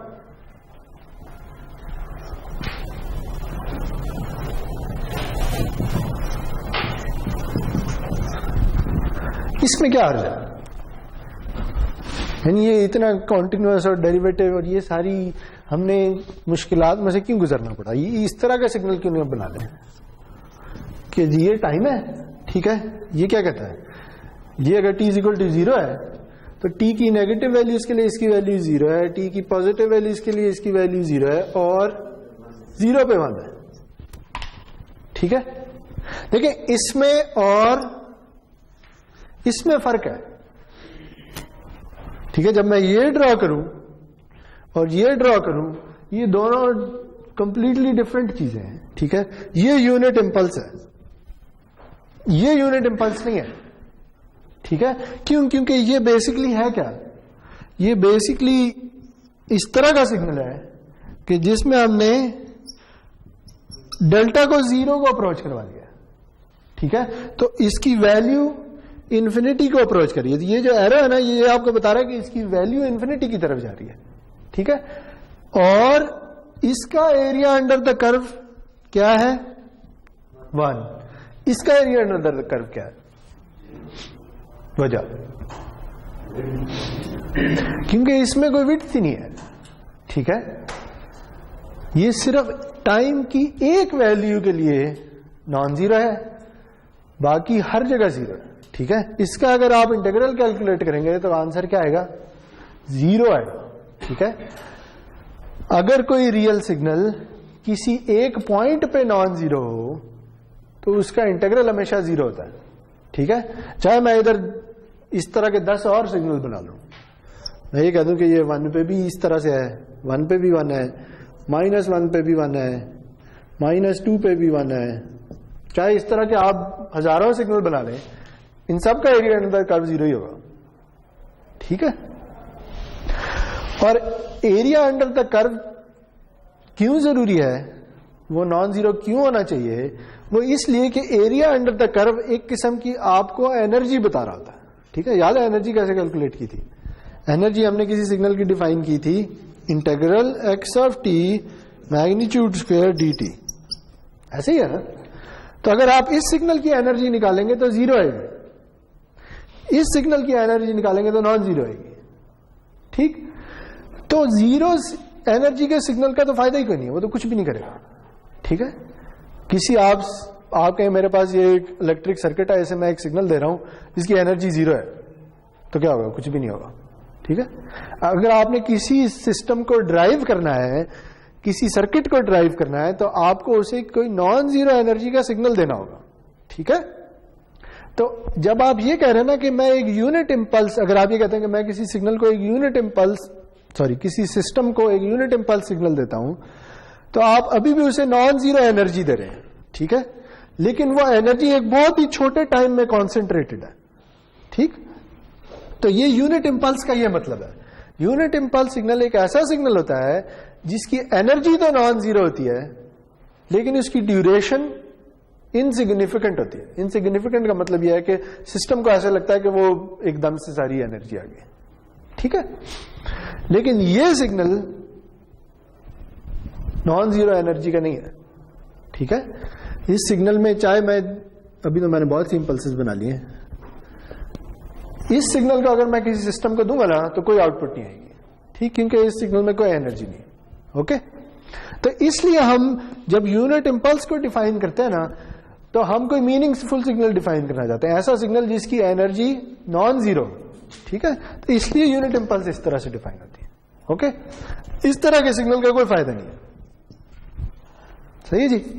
तो आप मैथमेटिकली तो इस तरह के सिग्नल को डिफाइन कर सकते हैं, इसमें कोई मसला नहीं है, लेकिन फिजिकली ऐसे सिग्नल का कोई फायदा नहीं होगा। ओके जी। तो इसलिए ये बात याद रखें, यूनिट इंपल्स सिग्नल वो सिग्नल होता है जिसकी एनर्जी नॉन जीरो होती है, या दूसरे अल्फाज में उसका एरिया अंडर द कर्व 1 होता है। ठीक है, चले।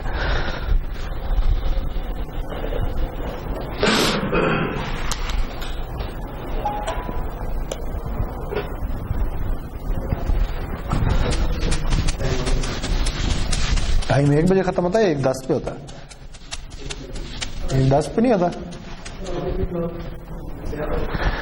अच्छा, बस छोटी छोटी चीजें रह गई हैं, ये इसी से बाहर नहीं निकलेंगे हम, यूनिट तो यूनिट इंपल्स से बाहर नहीं निकलेंगे, लेकिन ये डिस्कशन खत्म हो जाए तो अच्छी बात है। अच्छा, अगर आपके पास एक यूनिट इंपल्स सिग्नल है, ठीक है जी, और मैं इसे ड्रॉ कुछ इस तरह से करता हूं, सही है। तो अगर मैं किसी नंबर c से इसे मल्टीप्लाई कर दूं तो ये ऐसे ही है कि मैंने इसका एरिया अंडर द कर्व 1 की बजाय c कर दिया। ठीक है, तो यानी अगर आप किसी यूनिट इंपल्स को स्केल कर रहे हैं तो ये उसी तरह की इससे स्केलिंग हो रही है जैसे आप किसी नॉर्मल सिग्नल को करते हैं, सिर्फ फर्क यह है कि यहां हमेशा हम एरिया अंडर द कर्व के बारे में बात करें। ठीक है, अच्छा,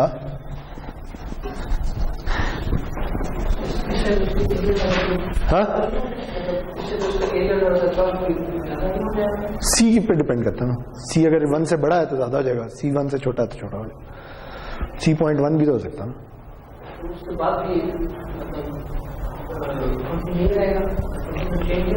नहीं, हम सिर्फ ये कह रहे हैं कि जब हमने सी डेल्टा ऑफ टी लिखा है ना, तो बेसिकली ये जो चीज थी इसमें हमने इस 1 बाय डेल्टा को c बाय डेल्टा से रिप्लेस कर दिया। ठीक है, तो अगर 1 बाय डेल्टा से इसका एरिया अंडर द कर्व 1 आता था, तो अब area under the curve c हो जाएगा, बस ये हो जाएगा। तो c पे डिपेंड करता है, अगर c की वैल्यू 2 है तो एरिया अंडर द कर्व 2 हो जाएगा, c की वैल्यू 0.5 है तो एरिया अंडर द कर्व 0.5 हो जाएगा। तो c पे डिपेंड करता है, अगर c 1 से बड़ा हो तो हम उसे अप स्केल कर रहे हैं, और अगर c छोटा हो तो हम उसे डाउन स्केल कर रहे हैं। यूनिट इंपल्स का 1 होगा, लेकिन ये अब यूनिट इंपल्स नहीं है, ये स्केल्ड यूनिट इंपल्स है।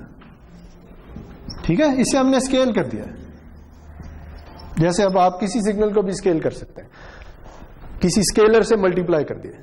ठीक है, जैसे हम अगर कोई सिग्नल हो x ऑफ t और मैं कहूं इसे मैंने c से मल्टीप्लाई कर दिया है, तो मैंने क्या किया है, x ऑफ t की तमाम वैल्यूज को c से मल्टीप्लाई कर दिया, तो इधर भी वही होगा। ठीक है,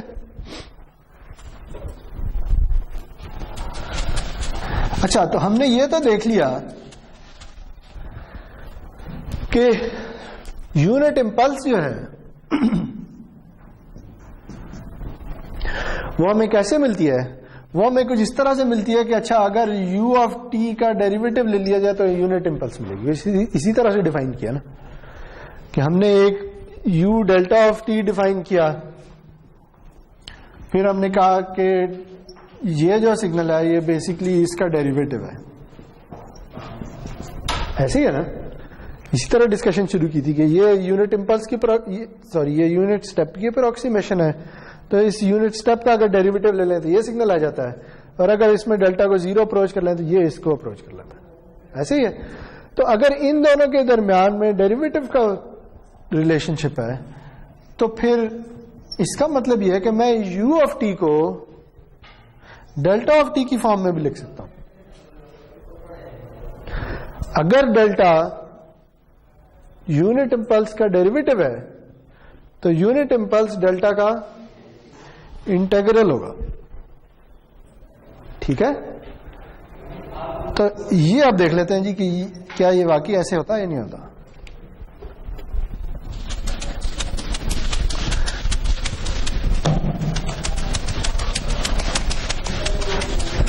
बेसिकली हमने इस इंटीग्रल को कैलकुलेट करना है। तो जी ये इंटीग्रल क्या कह रहा है, ये इंटीग्रल ये कह रहा है जी कि आपके पास सिग्नल जिसे इंटीग्रेट करना है वो यूनिट इंपल्स है, और कहां से कहां तक करना है, -∞ से t तक। ठीक है,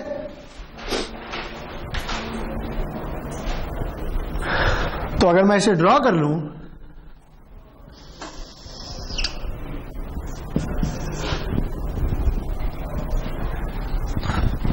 तो ये कुछ इस तरह की चीज है, ऐसी है। इस सिग्नल को मैं इंटीग्रेट करने जा रहा हूं। तो अब डिपेंड करता है जी कि टी की वैल्यू क्या है। सही है। से मैं ये कहता हूं, और इसे मैंने नाम, चले इसे u ऑफ टी लिख लें। से मैं फाइंड करना चाह रहा हूं u of -2 as an example. ठीक है। तो मैं बेसिकली क्या कर रहा हूं, मैं ये कर रहा हूं कि मैं -∞ से -2 तक डेल्टा ऑफ टी को इंटीग्रेट करना चाह रहा हूं। सही। -2 इधर कहां पे है, कहीं इस जगह पे होगा। तो मैं क्या कर रहा हूं, मैं बेसिकली -∞ से चलता हुआ -2 तक आ रहा हूं और जितनी भी वैल्यूज हैं उन सबको ऐड कर रहा हूं। इंटीग्रल समेशन ही होती है ना। तो इसका आंसर क्या आएगा, यानी अगर मैं -∞ से चलना शुरू कर दूं और चलते चलते -2 तक आ जाऊं, टी की इन तमाम वैल्यूज पे यूनिट इंपल्स सिग्नल की वैल्यू क्या है, 0। तो आंसर क्या आएगा, 0। 1 इधर है। ठीक है। तो अगर अब मैं u ऑफ -1 कैलकुलेट करना चाहूं तो फिर मैं क्या करूंगा, यानी मैंने इंटीग्रल का ड्यूरेशन थोड़ा सा बढ़ा दिया। ऐसे ही है ना। अब मैं -∞ से चलता चलता -1 तक आ रहा हूं और जो भी डेल्टा की वैल्यूज हैं उन सबको ऐड कर रहा हूं। ये मतलब ये डेल्टा की सारी वैल्यू 0 है, तो ये भी आंसर 0 ही आएगा।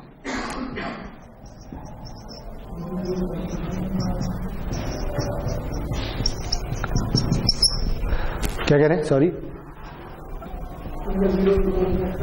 हाँ, अब अगर मैं ये कहूं कि मैंने u ऑफ 0 कैलकुलेट करना है, तो अब मैं -∞ से चलता हुआ इधर तक आ रहा हूं। ठीक है। तो अब मैंने इस यूनिट इंपल्स को भी इस इंटीग्रेशन की ड्यूरेशन में शामिल कर लिया है। ठीक है। और यूनिट इंपल्स का एरिया अंडर द कर्व क्या होता है, 1। तो इसलिए इधर क्या आंसर आएगा, 1। सही है। अच्छा, अब मैं अगर इधर से आगे चला जाऊं, मुझे u ऑफ 1 कैलकुलेट करना है, तो वो क्या है, -∞ to 1 डेल्टा टी dt।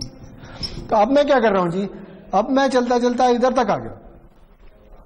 ऐसे ही है। लेकिन ये इस सारे ड्यूरेशन में सिर्फ ये वो जगह है जहां पे एरिया अंडर द कर्व 1 है, बाकी हर जगह 0 है। तो आंसर अभी भी 1 ही आएगा।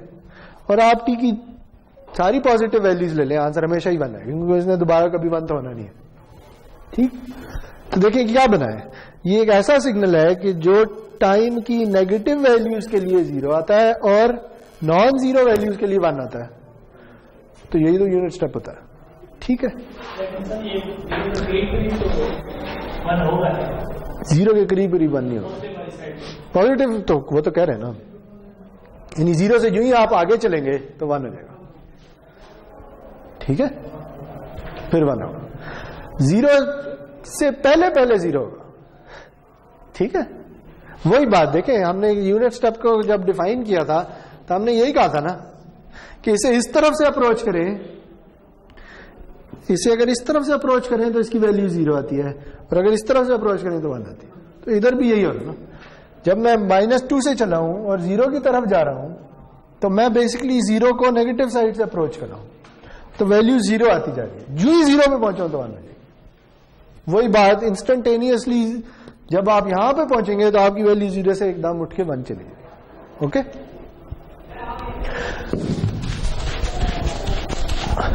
अब मुझे ये बताएं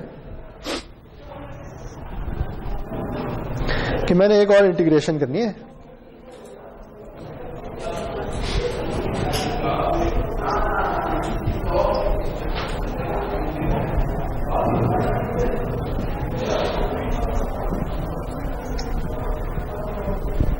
ये एक सिग्नल है, इसे मैंने इंटीग्रेट करना है। ठीक है। इसे मैंने नाम दे दिया x ऑफ t का। सही जी। तो मैं एक नया सिग्नल बना रहा हूं y ऑफ t, जो कि इक्वल है -∞ to t integral of x of t dt के। तो बताएं जी क्या है? बिल्कुल यही आर्गुमेंट यूज करना है, ठीक है। अब x ऑफ t में एक की बजाय 3 इंपल्सेस हो गई हैं, एक -2 पे है, एक 0 पे है, इन दोनों का एरिया अंडर द कर्व 1 है, एक 2 पे है जिसका एरिया अंडर द कर्व 2 है, ठीक है। बेसिकली ये स्केल्ड इंपल्स है जैसे अभी हमने बात की थी, सही है जी। तो अब देखें अगेन, अगर आप इंटीग्रेशन कहां से कहां तक होती है? -∞ से t तक, ठीक। तो अब बताएं y और -3 क्या आएगा आपके ख्याल में? y और -3 0 होगा, क्यों? क्योंकि आपकी इंटीग्रेशन -∞ से -3 तक हो रही है। इस पूरी इंटीग्रेशन की ड्यूरेशन में कोई भी यूनिट इंपल्स नहीं आ रही, इसलिए आंसर 0 आएगा, ठीक है। बताएं y और -2 क्या आएगा? 1, ऐसे ही है। y ऑफ -1 क्या आएगा? 1।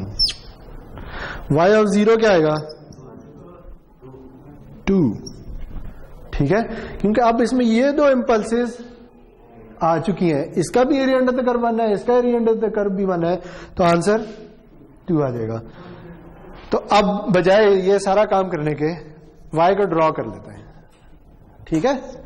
तो ये t है जी, ये t इज इक्वल टू 0 है और मैं ड्रॉ करने जा रहा हूं y ऑफ t को, ठीक है।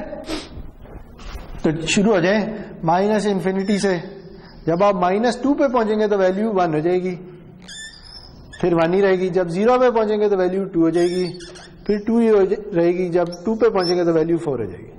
1 2 4, ठीक है। तो ये सिग्नल इस सिग्नल का इंटीग्रल है। अगर ये सिग्नल इस सिग्नल का इंटीग्रल है तो ये सिग्नल इस सिग्नल का डेरिवेटिव है, ऐसे ही होगा ना, ठीक है। तो अच्छा, अब अगर मैं एक नया सिग्नल ड्रॉ कर लूं t x ऑफ t, ठीक है जी, जो कि कुछ इस तरह का है।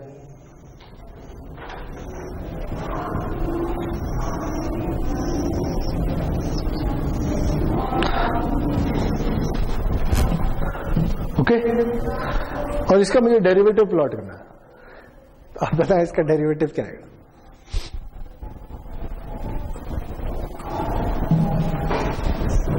बताएं जी। सॉरी, ये मैंने कोई इतना अच्छा नहीं ड्रॉ किया, लेकिन ये किस तरह से, यानी इधर से इधर जाना है बेसिकली, ठीक है। तो देखें, इधर इसकी वैल्यू कांस्टेंट है तो डेरिवेटिव भी 0 आएगा, ठीक। जब आप यहां पे पहुंचे हैं तो वैल्यू इंस्टेंटली 0 से 1 पे ट्रांसफॉर्म हो गई है। जब 0 से 1 पे चेंज हुई है और इंस्टेंटेनियसली चेंज हुई है, इसका मतलब इधर एक इंपल्स आएगी और इंपल्स का एरिया अंडर द कर्व क्या होगा? 1, ठीक है। फिर जब आप इधर से आगे चलेंगे फिर वैल्यू कांस्टेंट होगी है तो डेरिवेटिव फिर 0 हो जाएगा, ठीक है। जब आप इधर पहुंचेंगे तो वैल्यू क्या आई है? 1 से -1, कितने का चेंज आया है? -2 का। तो यहां पे क्या आएगा? यहां पे एक इंपल्स आएगी जो कि नीचे की तरफ होगी और इसका एरिया अंडर द कर्व -2, ठीक है। फिर आगे चलते जाएं, इधर क्या हुआ है? वैल्यू -1 से 0 हो गई है, कितने का चेंज आया? 1 का। तो इधर फिर एक इंपल्स आएगी, कितनी? 1 की, और फिर खत्म हो जाएगा, ठीक है। और मैं यही सिग्नल आपको दे देता तो इसका आप इंटीग्रल इसी तरह का ड्रॉ करते हैं, तो इधर से इधर भी जा सकते हैं और इधर से इधर भी जा सकते हैं, ठीक है जी, सही है। तो आप यूनिट स्टेप को as an integral of different impulses लिख सकते हैं, और यूनिट इंपल्स को as a derivative of unit step लिख सकते हैं, और यूनिट स्टेप को as an integral of unit impulse लिख सकते हैं, ठीक है। अच्छा, सॉरी, मैं बहुत सारी चीजें इकट्ठी कर ली हैं, लेकिन मैं ना एक और चीज भी लिखना चाहता हूं, वो ये है कि देखिए ये एक सिग्नल है, इसे मैं कुछ इस तरह भी लिख सकता हूं, x ऑफ t इक्वल्स, देखिए अब मैं क्या कर रहा हूं, ये वाली वैल्यू है ये -2, ठीक है। तो मैं करता हूं u ऑफ t + 2 ठीक है, u ऑफ t प्लस 2 किस तरह का होगा अगर मैं ड्रॉ करूं? u ऑफ t क्या होता है? जो 0 पे 1 हो जाए, ऐसे ही होता ना। u ऑफ t तो कुछ इस तरह से डिफाइन किया था ना। तो u ऑफ t प्लस 2 क्या होगा? जो -2 पे 1 हो जाए, यानी एडवांस हो जाए, ऐसे ही है। प्लस u ऑफ t, तो एक और सिग्नल आ जाएगा जो इधर जाके 1 हो जाएगा, plus 2u of t minus 2। ये क्या है? ये एक और यूनिट इंपल्स है जो t इक्वल टू 2 पे जाके 2 हो जाता है। तो इन तीनों को अगर ऐड कर दें तो यही बनेगा ना। ठीक है, तो आप इस सिग्नल को as a sum of unit step signal भी लिख सकते हैं। ठीक है, तो यानी ये एक्सप्रेशन देख के घबराने की जरूरत नहीं होती, इन्हें सीधा सीधा ड्रॉ करें, आपको पता चलेगा कि ये क्या हो रहा है। ठीक है, चलें, गुड, बहुत है मेरे ख्याल में आज के लिए।